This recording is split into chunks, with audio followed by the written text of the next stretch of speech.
started. Jay's on his way. I like what you guys just did, kind of introduce yourself to each other. So we want to do that since the room is real intimate, small. I introduced myself first though. My name's Brandon Wigley, Vice President of the company. I started off as a student first. I kind of went through every aspect of the company. I started off as a student, to an intern, to a salesman on the phone, to now Vice President. I like to say, what Jay says, I'm his Scottie Pippen. So I'm cool with that role. Scottie Pippen in the Hall of Fame too. So, yeah.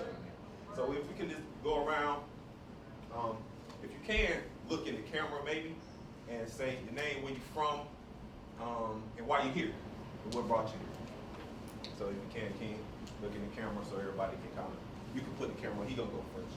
All right. Hello, everybody. Stand up for me. Make you put in the spotlight microphone. Yeah. Okay. Jesus Victory. I'm from Chicago. I was in the area actually doing a little bit of business. I'm a cosmetic tattoo artist. This is not real. I do that for men of color.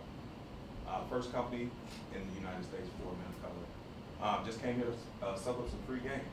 You know. So. All right, bro. So I'm Real Estate Rodney. I'm a coach and client of Jay's. I came here to soak up as much knowledge as I can. I'm a full-time real estate investor here in Atlanta. I'm also an owner of my own company, Authentic Acquisitions, LLC. And I came here to just network, meet everybody, introduce myself. How long you been a coaching client, bro? I've been a coaching client since October. I just relocated to Atlanta about 4 months ago. I got my first deal a couple days ago, and I'm looking to net about 20 grand. Looking at that 20? Yeah. You hold 10. Tell them. So, how long you been a client coach? Client? You know what? I'm actually not.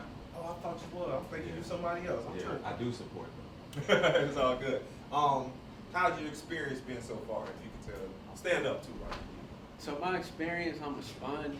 So just being around Jay's team, I'm gonna soak up all of the game that I can. And just being able to just have access to Jay, just being able to look at the content. And just with me, I was a realtor for 4 years before I switched into this lane.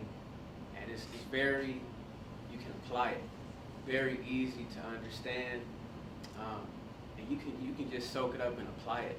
So as long as you have initiative, and if you're intentional about getting out there and hustling, you shouldn't have no excuse to not make something of it. Appreciate you, Rodney. Hello everyone, my name is Anthony Thompson. I live here in Atlanta, originally from Ohio. I work with a virtual tutoring company. We have teachers across the country tutoring students in middle, high school. Our marketing strategies are geared towards athletics. So, What's the name of it? V-Tutor, virtual tutor. Oh, virtual. So, yes, exactly. I heard about this just looking, was interested in the Black Wall Street, and recently was introduced just on the internet to Jay Morrison. So this is all new to me, looking to see what it has to offer. Appreciate you, bro. Hello, everybody. My name is Jamar Johnson, but you can call me Jay. I'm originally from Alabama.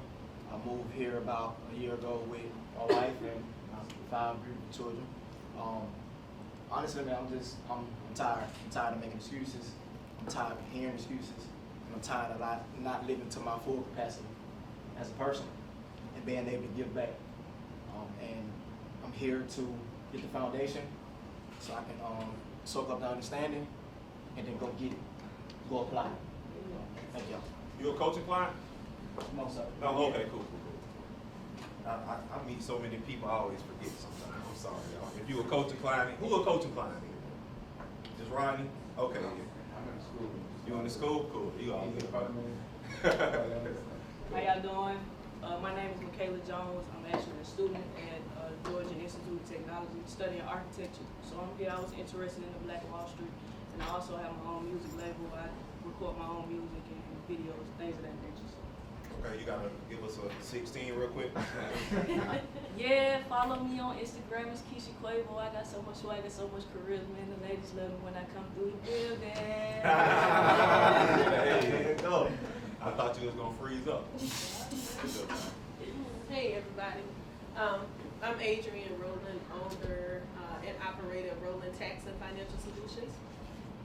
I'm not a person in front of the camera, but I've been in the game for a while. I've owned my business since 2010, and I do taxes, credit repair, and funding. I'm here because I'm trying to get into the real estate industry. My grandmother, she was a real estate mogul, and she just she did it for years and years. But anyhow, I know that you can make real money in that field. So I'm just trying to boost my income now. I've got to a level where I'm stagnant, and I'm ready to get to another level. How did you discover Jay? When I was since 18, I've known about him. Okay. So I've been in business as long, since 18, and so I've always known about him.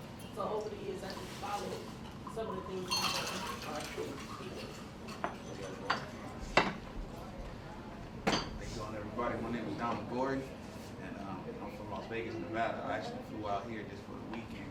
I wanted to join the JMA Academy to see exactly what everyone was about, and definitely get inside of real estate. Well, actually, I got my real estate license, become a real estate salesperson probably about a week ago, and now I just want to actually go into further inside of the investment side of it, to be an investor of the property.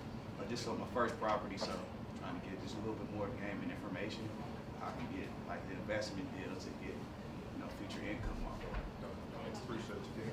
How did you discover Jay? How did you hear about him? Going online, actually. I mean, I just seen how he has like the charisma and everything. You know what I mean? He just seemed like a real articulate person, so I had to just follow up on him. I did it for like extensively about 2 years. Yeah. I said, okay. All right, so you've been watching him for 2 years. What's one thing you would say you learned from Jay just by being online? Stick with your people. Okay. You know, like wholeheartedly out of through it all. Just stick together. And then eventually something will come about. If you just everyone just stick to your routine and daily understanding of things, you'll prosper. Yeah. My name is Gregory Brundage. Earn the day to learn. I've been following Jay for about 2 years now. Everything that everybody was saying, that's what I've been wanting. But the biggest thing for me is to take care of my family, and that's something that he preaches. So, in short, that's why I'm here.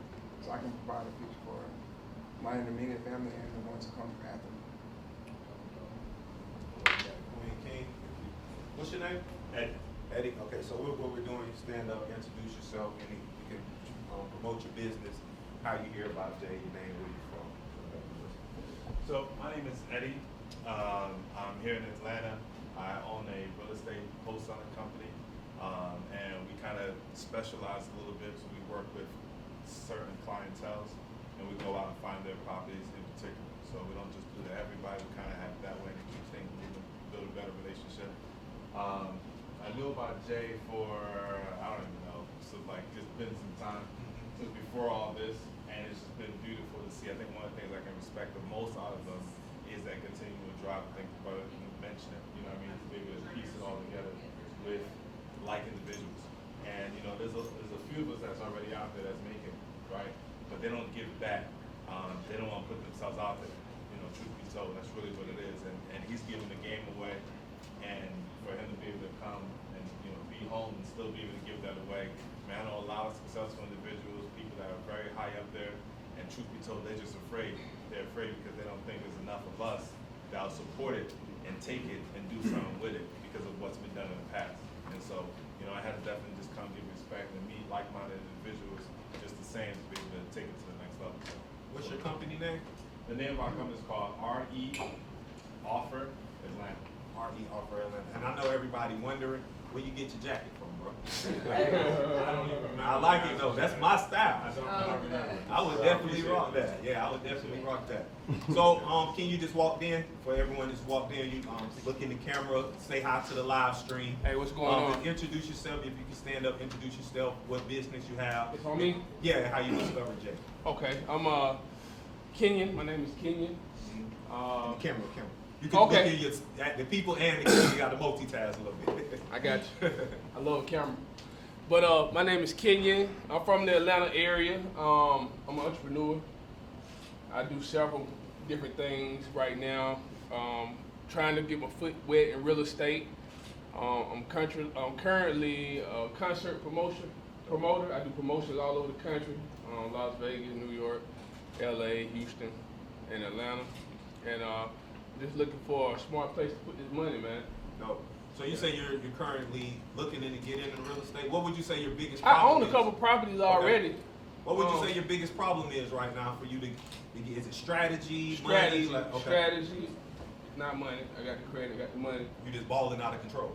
Nah, I ain't like that. But I happen to come across a little money. And I want to be smart about it. I want to definitely set. I got 5 kids. Okay. So I'm trying to set something up for them. You know, I want to lead them financially stable, also, or at least get them a head start in life like our other people do. Go. So that's my goal. That's my goal is to find out their wealth part. That's what got me in this class. Yep. I heard something about wealth strategy and wealth management. So that's no problem. I here. appreciate you for All being right. coming, brother.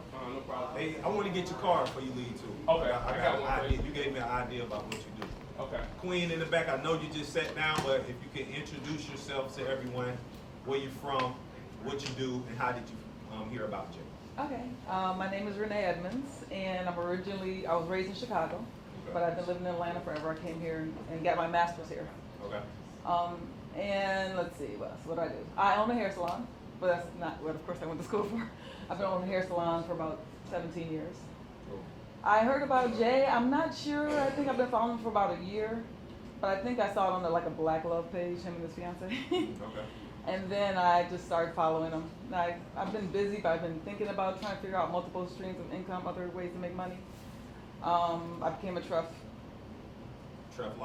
Life, well, not founder, but what's the other word? Investor. Yeah. Truff Life investor. So I'm here just to figure out what to do with, my high credit score. I got a good, I got a good credit score, but I need some more. You need some strategies. I need some strategies. Do you currently so you don't have any real estate right now? Except the home I own. Oh, so yeah, you do. Yeah, Okay, I own a cool. home. Yeah. All right, so this is the class for you. Yeah. King, if you can stand up, tell us your name, where you from, how did you come across Jay? If you learned anything from Jay, you can kind of look in the camera, look at the class at the same time. Okay. What's up, everybody? My name is Ricky Robinson. I'm originally from Milwaukee, Wisconsin. How I know about Jay, just basically like I guess everybody else, like the YouTube, Facebook, even the principles that he's talking about. Basically, getting off the corporate plantation and having your own. I've been in corporate America for 12 years, senior systems engineer. So I'm recently just now taking that step over to digital marketing / people-based marketing using AI technology. So I'm very happy to be here, get a whole bunch of golden nuggets. I am an honorary member of Truff Life. Truff Life. Yes, Oh, sir. merch coming soon too, y'all. Truff Life merch. We got the dad caps. Everything. Yeah. Get it. I have one of those. So I'm just happy to be here and learn some good golden nuggets. So I appreciate you, brother. And what did you say you do for a living again? I'm on business digital marketing using people-based marketing with AI technology. Explain that, Jay. Okay, so basically AI technology is just like kind of like what Google, Facebook, and Amazon uses. So every time you go on Amazon and you kind of figure out like, dang, how come they know everything about me? So basically they build it's called an ID graph, identity graph. So what's your name, bro? Brandon. So Brandon basically, as soon as you go to, we got a smart pixel. So if I put that smart pixel on my website, as soon as you go to my website, it'll follow you. So it'll start building an identity graph, say Brandon, your address, phone number, your behaviors. Address, all that? All that, man. Okay. Behaviors and all that stuff. You got a card? I'm on LinkedIn, so. Yeah. Let's write to the info, man. I like that. I might need that. So. All right, cool. So I'm gonna quiz y'all, see if y'all was listening. How many kids the king right here got? 5. Okay, cool. All right. What's her rap name?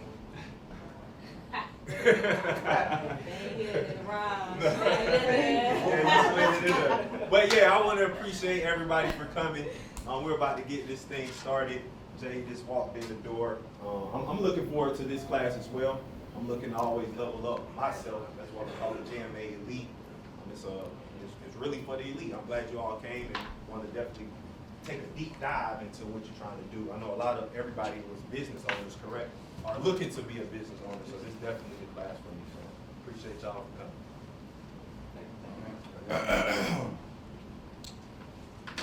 Good morning or good afternoon. Good afternoon. All right. So give me 2 seconds to do our promo. We're gonna hop right into it.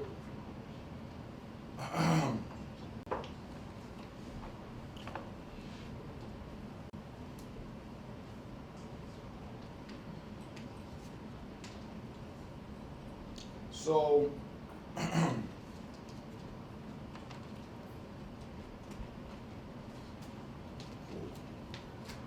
King Josh, you want to do it, or you want to assign somebody? We'll just go live for the first maybe 10 to 15 minutes, but cue me so I can give them a call to action thing. So, excuse me, I got this cough thing going ever since I went to Tulsa. I think I was yelling too much. But I wanted to put together, so every end of the month, every last Saturday, we do a master class.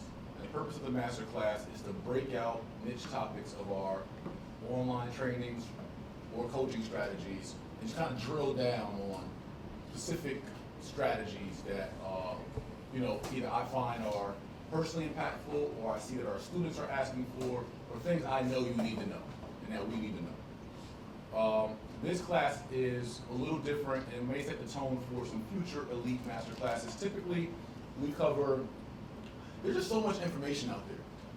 There's just tons and tons of information on leverage, on credit, on real estate, on asset protection, tax strategies, and we try to cover it all, and we understand that based on statistics and based on what I've experienced and observed in my real life. Josh, we lock yet?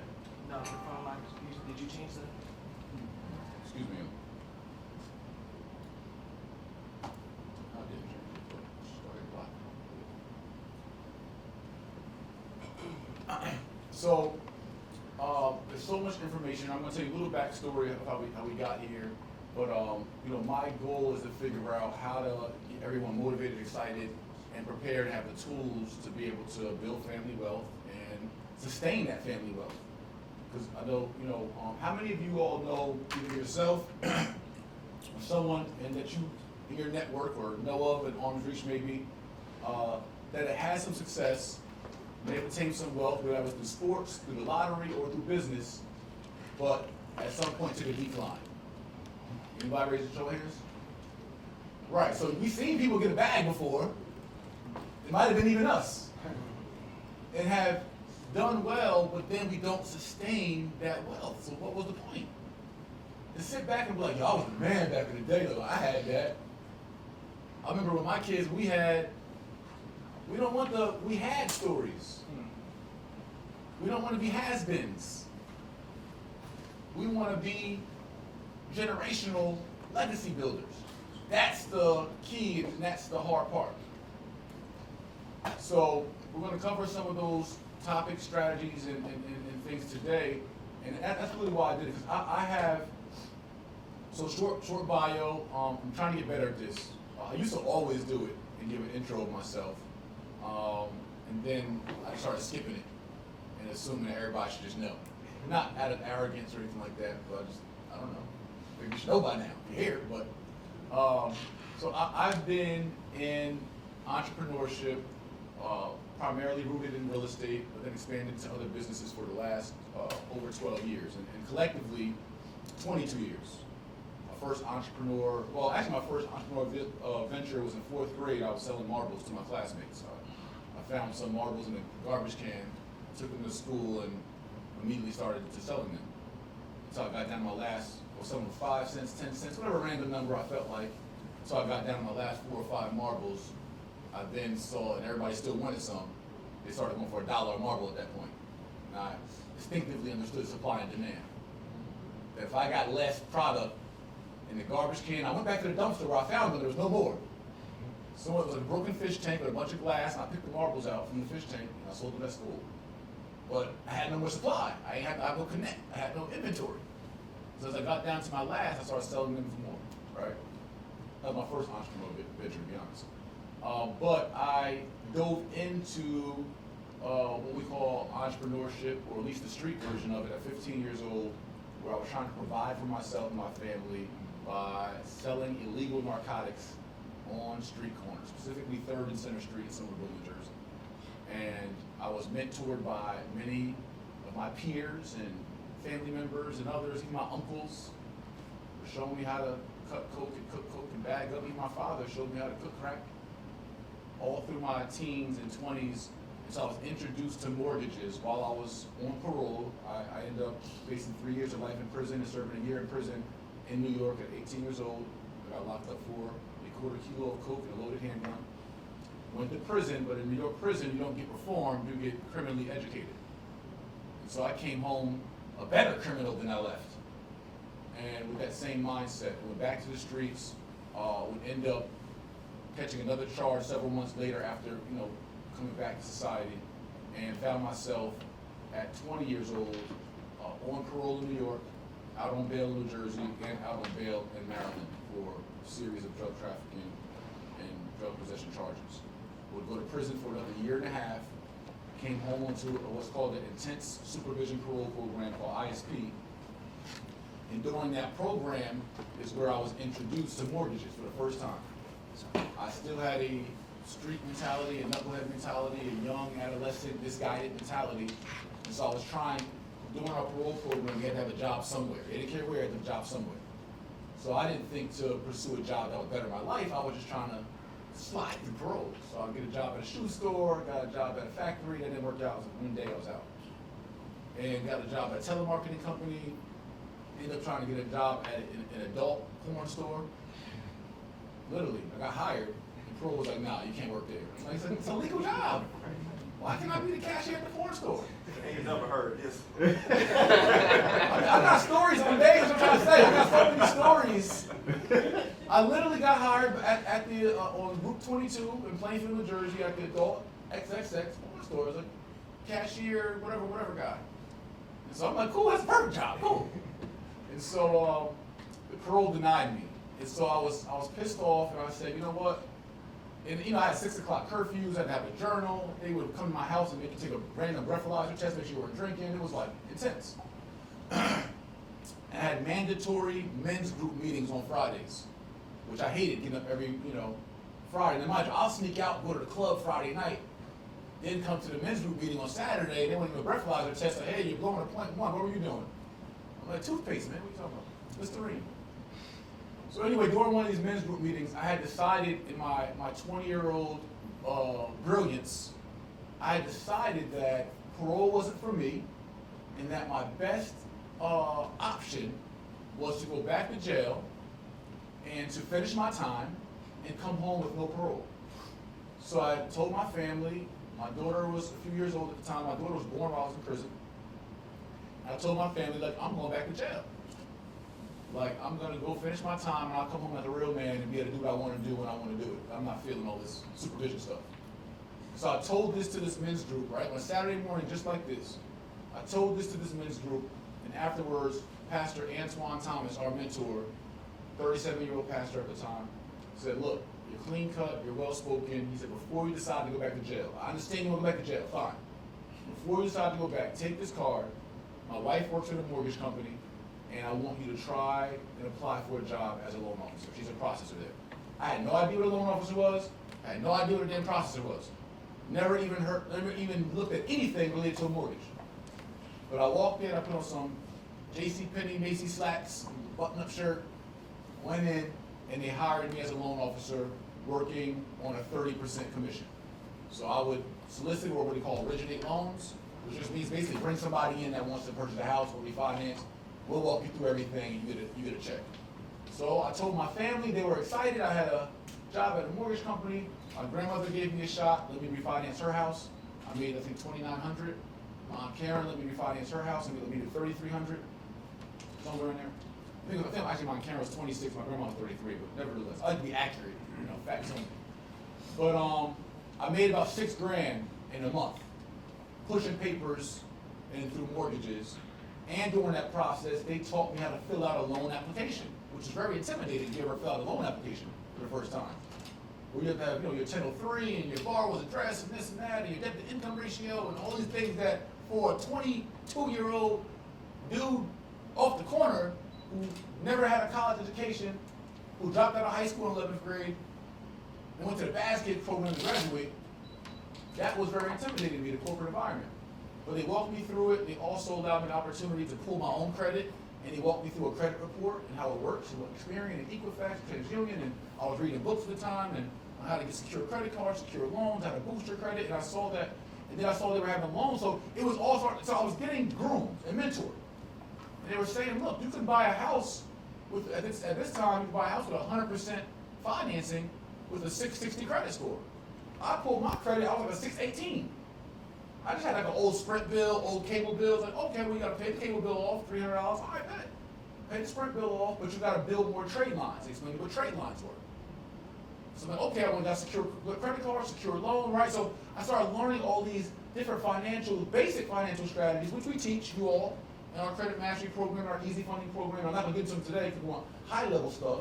But the context I'm giving you is that there's so many layers to creating wealth and then sustaining wealth. And I've literally lived through them all. Or many of them. I'm not obviously more I haven't done, but I'm just saying I lived through many of them. And so I'm always passionate about giving them back because I saw what they've done for my life. So after that experience at the mortgage company, which was called Flexible Benefits Mortgage Company, black-owned mortgage company, I did it for a few months, graduated parole, and then went back to the streets. I tried to buy a 4-family house because my credit did get established, and I did get pre-approved for a loan. And I was buying a 4-family in Irvington, New Jersey, had all Section 8 tenants, was gonna buy owner-occupied, lived in 1 unit, rent the other 3 out, had great cash flow. They were a little dirty in there, like one lady had a big turtle in a big turtle in a dish tank, but, and so some things going on, but it was a good cash flowing property. I inspected the property, got my inspection, and the inspector found that a joist beam in the basement was bent that holds the property up. My realtor said, no, stay away from that. You don't want nothing to do with that, et cetera, et cetera. So I canceled the deal because of my inspection clause and walked away. Came and found out several months later that all you have to do if you have a bent joist beam is simply go to Home Depot, pay a couple grand and get a beam that jacks up the house that straightens out the joist beam and supports the house. 2 years later, the property I was buying for $189, a 4-family in Irvington on Grove Street for $189, 2 years later sold for $370,000 and change. All because of what I didn't know. $250,000 nearly of potential family legacy, plus the cash flow I could have obtained, all because of what I didn't know. So after that situation, instead of me being resilient and persistent in real estate, I'm like, man, this is stupid. So I went right back to what I knew. Even though I learned what I learned in mortgages, even though I saw the potential of the cash flow, I'm like, man, listen, I'm gonna take my $20,000 and I'm gonna go put it to work. So I went back to the streets, spent a few more years in the streets, but I had the seeds planted and knowledge base of real estate, just wasn't being intentional and focused. And so after some bigger hiccups in the streets, some close calls that could have landed me in jail forever, et cetera, I then decided, right before I turned 25 years old, in Newark, New Jersey, on the corner of 10th and Springfield, I had a conversation with myself in the morning about my life and its trajectory and where I would end up in the next 5 years. And I knew it would be in prison or a fatality, dead or in jail. And I could not picture any other outcome for myself. And I decided that day, I wish I knew the day, but I decided that day to walk away from the dope game, from the drug game, and to go back to real estate, go back to mortgages, go back to pursuing home ownership and building a portfolio and wealth. All things I knew theoretically made sense, but I had never given 100% energy. And I went into the business, starting off as a loan officer, got my real estate license very quickly after that, purchased my first property, second property, a couple multifamilies, some acres of land, some flips, et cetera, started learning the business. Learn the mortgage business inside out from the ground up. It just so happens that one of the mortgage guys that I knew, John Wenzel, who I called my white dad at the time, he was a 50-year-old white guy, took this kid off the streets and really groomed me. I helped build his mortgage company. Literally, we put the chairs together. Like we literally took chairs out the boxes and screwed them together. The desk we put together. I literally helped him build this office from his first branch into over a dozen branches and a multi-million-dollar business. But in that process, I learned the real estate mortgage business inside out. It ended up managing 2 mortgage branches myself by 27 years old. While I was purchasing properties, wholesaling properties, getting the best of the deals because people that were losing their house wanted to come refinance or get a mortgage. And I was a realtor, hence the brand Mr. Real Estate was birthed because I was all in the mix in the middle of all types of real estate transactions and I understood different strategies, etc. This is all, mind you, this is 10 years ago. This is the beginning of my career. And since then, I've built a multi-million-dollar real estate portfolio. I've become celebrity realtor. I've gotten to more of a influencer space as a 3-time author and 2-time best-selling author. Had an extensive, nice year run on NBC as a real estate expert and celebrity realtor on national shows and all types of other cool things, et cetera, et cetera. My point is, I learned a lot in that process and then catapulted that process into building the J. Morrison Academy in 2014 and then into Young Minds Can, our school uniform collection, which didn't get off the ground like I liked, but I learned a lot during that process. I've owned and managed a staffing agency. I've had a courier service. I've had a record label. I've had a party promotion business. I've had liquor licenses. I've had commercial real estate, nightclubs. So I had a wealth of, not all of them succeeded, by the way. I'm not saying that. What I'm saying is that I've been shooting my shot for a long time. I've been through bankruptcy. I've been through credit repair. I've been through owning apartment buildings, syndicating deals, sponsoring deals. I've done a lot in business, all the way to current day, as I'm sure most of you know, to now being the first fund manager, first African American they call, or I say African in America, that's a fund manager of a regulation tier 2 crowd fund that's black owned. So went all the way from that first part of that story I told you all, my first entrepreneurial ventures, all those hurdles, adversity, and all that, to now running multi-million-dollar businesses and having a legendary, historically legendary business in the Tulsa Real Estate Fund, where we are the first black-owned real estate crowd fund, and I'm the first manager of that black-owned real estate crowd fund.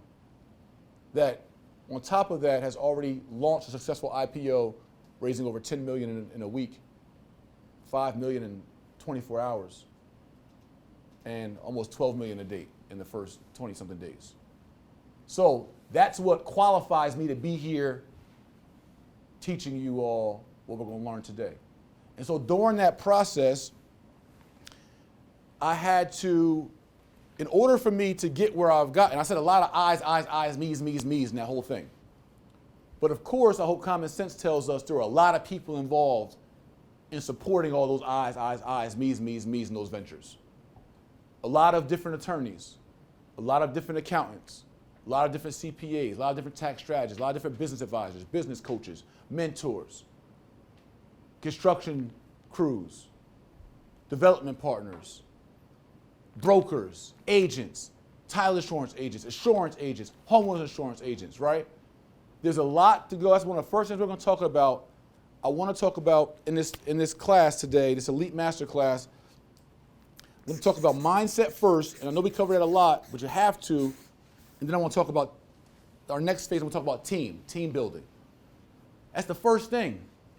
One of the biggest things that I find that keeps us from creating wealth and sustaining wealth is this mindset part first. How we look at money, how we look at wealth, and how we value, even like you all value, and that's why we usually, I try to do everything super cheap, if you want to call it, affordable, free, for the low, all that. Right? Correct? Would y'all say that so? Yeah. I think so. Compared to the industry standards. But at some point, there has to be a value to certain strategic information because it weeds out the BS. Some people don't need this class. You're not even ready for it. You need some basics. And that's fine. So we put a little higher tuition or registration price on this class than the normal. And it really should have been probably 3 times or 4 times as much about what I'm about to give y'all, because it's cost me so much to get it. And this is why no one in the wealth creation space ever gives a lot of this information how I do, even on Instagram for free or YouTube. Because it's not because people are trying to be like crabs in a barrel. It's because it costs them so much. So much trial and error, so much bumps and bruises. Like my attorney is $500 an hour. For me to ask, I had a $375 conversation yesterday to talk to my attorney about my $300 an hour CPA. So much goes into wealth, but the whole thing is that it's all worth it. When you talk about, you have to compare it to, this is not a night at the club. It's not a good pair of shoes. We're talking about preparing yourself for generational wealth. And we as the community have not taken it serious enough. We don't see the value in long term enough. Why would I pay $150 for a class? What? And go do what then? And go learn where? What attorney, what wealth advisor, what business coach, what qualified CPA is going to give you high-level wealth information and volunteer their time to show you how to build generational wealth while they steal time away from their family to contribute time towards your family's generational wealth. That mindset, you should not go in building wealth. One of the first things I believe in is you got to be fair. If you have a crab in the barrel, a get-over mentality, a skim, it's all about me mentality, you're going to have the damnedest time building and sustaining wealth. You're going to burn a lot of bridges. You're going to offend some people. Nobody's going to want to work with you or contribute to you because you're only thinking about you. What I always say in negotiations, I come into negotiation knowing what I want. Whether it's a property, it's a business, whatever, I know what I want. So I instantly have to think about what's in it for the other guy or gal. I got to know what your motivations are, what's in it for you, so we can make this work. It's not about me just how much can I get over on it. That's not fair. It's not sustaining. You might get over on that one deal. Great for you. You came up on a deal. Now when that person comes across another deal, guess what? They're never coming back to you. That's not how you keep a bag coming. It's not how you grow what's called a pipeline. By getting over on people, by being unfair, by being selfish. That's not how you start to build wealth. You have to have a mindset of win-win, but you also have to understand longevity, long ball. The long plays.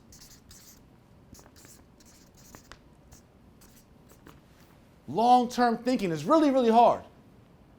For instance, and then we're going to live stream, my IG live stream. You guys are going to have to go register for this. You want the rest. Not now. I'm going to give them this one. I'm going to give you this, and you got to go register, like everybody else. This is your little sample. I believe in samples too. YouTube too. This is your sample. You want the replay of this or the live stream, or you want to watch it tomorrow or next day, you need to go register like everybody else. But here's an example of long ball. It's very difficult. It requires vision. It requires discipline. You guys should be writing this down. It requires faith. It requires focus. Being intentional.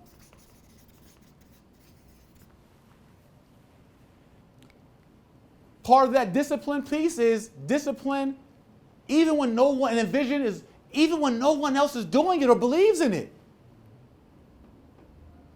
Uber wouldn't be Uber if they waited for someone else to be Uber to then believe in the idea. IG wouldn't be IG if they wanted to wait for somebody else to be IG.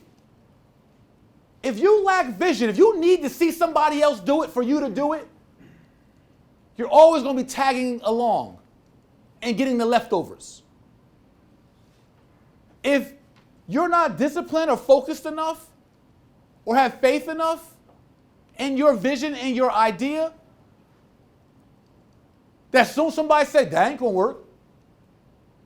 You know how many people told me, I just been like this. I don't know, something my mom did to me or whatever it is. I just been like this. You know how many people told me that you can't do real estate with felonies? When I was leaving the streets, when I was thinking about real estate, everybody told me, you can't do real estate with felonies. I had 3 of them in 3 different states. I didn't even have a college education to combat it. When I was in prison in 1998, upstate New York, they had roll call to apply for work release. I had a gun charge, as I told you. I had a loaded .38 handgun when I got caught. And I got caught with a quarter kilo of cocaine. They said work release applications are now open, right? That means you can go home kind of early, go work somewhere, get a couple hours, 8 hours furlough to go see your family and come back to jail, and you get some freedom. Some food, some freedom, you get to see your woman. That was the main part, you get to see your woman. That's all I was looking forward to. So I go to apply for work release, and all my big homies in jail, all the guys that did 7 years and did biz, these are jail experts, jail pros, professional bidders, all said, you can't get work release with a handgun charge. Look, it's saying right here in the statute, you can't get work release with a handgun charge. I'm like, well, if I apply for it, do I get locked up again? Like, what's the worst happen if I apply for it? They're like, no, but why you would waste your time? But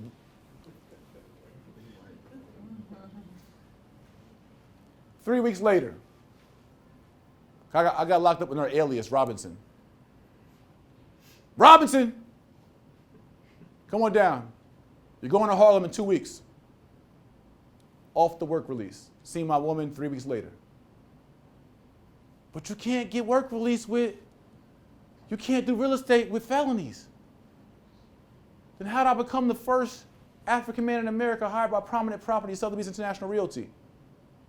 How did I become Mr. Real Estate, Celebrity Realtor, NBC's open house? How did I get offered by Caldwell Banker to be a brand ambassador for their company? How did I become the first African man in America running a reggae real estate crowd fund? You gotta have faith and vision and discipline and tenacity, and you gotta have blinders on, and you have to be willing to self-educate. You gotta continuously learn, find coaching, find mentorship. That's one of the biggest things that I did. So my point, and now to another point I was making. With this Tulsa Real Estate Fund, it's hype. I mean, it's buzzing all over. We all see it. People are talking about it. People are talking about all kind of circles. Cory Booker was talking about it. Al Sharpton was talking about this. Everybody. But over 2.5 years ago, I opened it up, told everyone about it, told all the real estate guys knew about it. Yo, we all could do this together. Everybody, oh yeah, cool. But guess what? It wasn't an instant flip. It cost a couple $100,000 to do, of research and development and attorney fees and all that kind of stuff. But it wasn't instant. So all the house flipper guys I knew, all the wholesale, all the developers, everybody was like, I opened it up for other people to partner with me. I said, look, there's the business plan, very thorough. Here's the projections. Here's what crowdfunds are doing. No one's doing it in this space. Here's what we can raise. Everyone said, that sounds dope. That's cool. Nobody moved. Vision. And then I could have easily said, damn, well, you know what, probably ain't that. And then went through different attorneys, trial, error, trying to figure out how I do this master plan. My point is it took 2.5 years of patience. Another one we write down. You're talking about building family wealth here. The goal is how the wealthy get wealthy and stay wealthy. If you don't have any patience, we're not talking about wealth. You're just talking about paying bills. That's a different class. We're talking about building sustainable family legacy and wealth. You may have an idea that takes 2.5 years to come to fruition. or 5 years. Like Tulsa, we only 20 days in. I'm just getting started. Someone said yesterday, hey, Jay, what you doing with the money? What's up? Bro, it's been 20 days. It take longer to close on a single family house. You can't close on a 2-family that fast. My point is, it's going to take time, it takes patience in order for us to be able to build family wealth and a plan. I want to give you that too. You got to have a plan. With that vision, faith, and all of that, you have to have a viable plan. You should add viable to that. A viable plan, a well-vetted plan. And having the right mentorship, having the right coaching will help you get that plan. All right, so for YouTube IG, it is www.jmaelite.com. For anyone who wants the replay or the top of this class live, our sample is done. Now we get into the good stuff, the better stuff. All right, so mindset is